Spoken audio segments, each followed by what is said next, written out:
السلام علیکم ورحمۃ اللہ وبرکاتہ. Welcome to all student. The psychology session chapter number 6 لفظہ خلل، جسے گجراتی میں کہتے ہیں منو وکرتی. پچھلے سیشن میں ہم نے نفسی جنسی نشوونما کے مرحلے کے متعلق فہمائشیں حاصل کی تھی، جس میں فرائڈ نے نفسی جنسی مرحلے کے 5 مرحلے بتائے تھے: زبانی مرحلہ، مبرزی مرحلہ، ذکری مرحلہ، خفتہ مرحلہ اور جنسی اعضاء کا مرحلہ. آج کا ہمارا ٹاپک ہے تشویش اور دفاعی میکانیں. فرائڈ نے ظاہر کردہ ماڈل میں تشویش کو بھی مرکزی حیثیت سے حاصل ہے. فرائڈ نے اہم 3 قسم کی تشویش کو ظاہر کیا ہے. سب سے پہلے تشویش یعنی کہ فکر، جسے گجراتی میں کہتے ہیں چنتا. تو فرائڈ نے 3 قسم کی تشویش بتائی ہے. پہلے ہم نے دیکھا کہ شعوری ذہن، لاشعوری ذہن یعنی تحلیل نفسی کے متعلق ماڈل میں ہی یہ تمام چیزیں ہیں. سب سے پہلے تحلیل نفسی کے متعلق ماڈل یہ فرائڈ نے ظاہر کیا. اس میں شعوری اور لاشعوری ذہن کے متعلق، پھر ہم نے نفسی جنسی نشوونما کے متعلق. اب ہمارا ٹاپک آتا ہے تشویش. تو تشویش کی 3 قسمیں بتائی ہے: حقیقی معروضی تشویش، دوسرا ہے اثباتی مریضانہ تشویش، تیسرا ہے اخلاقی تشویش. سب سے پہلے ہم دیکھتے ہیں حقیقی معروضی تشویش کسے کہتے ہیں، جسے گجراتی میں کہتے ہیں واستوک چنتا. حقیقی معروضی تشویش یہ خارجی ماحول کے چیلنجوں کے ساتھ منسوب ہے. اسے حقیقی معروضی تشویش کہتے ہیں، یعنی کہ خارجی ماحول، باہر کے ماحول کے چیلنجوں کے ساتھ یہ منسوب ہے، جسے حقیقی طور پر فکر تشویش کہتے ہیں. دوسرا ہے اثباتی مریضانہ تشویش، جسے گجراتی میں کہتے ہیں منووکشپت چنتا. اس قسم کی تشویش کے لیے ذہنی تصادم اور غیر تحفظ ذمہ دار ہیں. وہ انتہائی اہمیت کے ہوتے ہیں.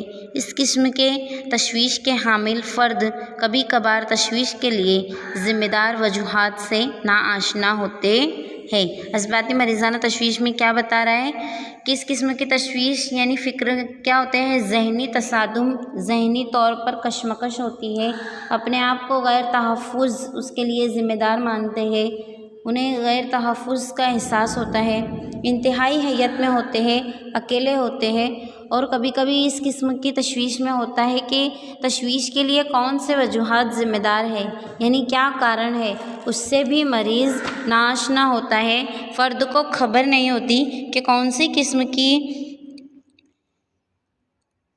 تشویش ہے، کیا وجہ ہے، لیکن اسے تشویش کا احساس ہوتا ہے، لیکن وہ وجہ سے، اس وجوہات سے، اس کارن سے ناآشنا ہوتا ہے. تو اس قسم کی تشویش کو اثباتی مریضانہ تشویش کہتے ہیں. اور اب ہماری لاسٹ ہے اخلاقی تشویش، جسے گجراتی میں کہتے ہیں نیتک چنتا. فوق انا کو ٹھیس پہنچے ایسا کوئی بھی کام کرتے وقت پیدا ہونے والی تشویش اخلاقی تشویش کے طور پر پہچانی جاتی ہے. یعنی کہ اپنے سپر ایگو کو ٹھیس پہنچے ایسا کوئی اگر کام ہو تو اس وقت جو تشویش کا احساس ہوتا ہے، اس تشویش کو اخلاقی تشویش کے طور پر پہچانا جاتا ہے. مثال کے طور پر میں آپ کو بتاؤں کہ عام طور پر فرد ماحول کے چیلنجوں سے نمٹنے کے لیے نیز محسوس کی جانے والی تشویش میں سے راستہ ڈھونڈ نکالنے کی مسلسل کوشش کرتے ہی رہتا ہے. لیکن جب معلوم ہو یا باہوش کوششوں کے ذریعے بھی تشویش دور کرنے میں فرد نااہل ثابت ہو تو نامعلوم بے ہوشی کے عالم میں اپنی انا کو برقرار رکھنے کی کوشش کرتا ہے، اور اس کوشش میں وہ ناکام ہوتا ہے، تب اخلاقی تشویش کا احساس کرتا ہے. اس کوشش کی فرائڈ نے دفاعی میکانیں کے طور پر شناخت کرائی ہے. ازلال، تقویل حیلہ، رعاجت وغیرہ دفاعی میکانے ہیں۔ آپ کو اگلے سیشن میں دفاعی میکانے کے متعلق بتاؤں گی۔ عام طور پر دفاعی میکانے کے استعمال بیشتر طور پر فرد اپنے آپ کو بچانے کی کوشش کرتا ہے۔ فرد اپنی زندگی میں کبھی نہ کبھی تو کرتا ہی ہے، لیکن ان کا انتہائی استعمال غیر معمولی کردار پیدا کر دیتا ہے۔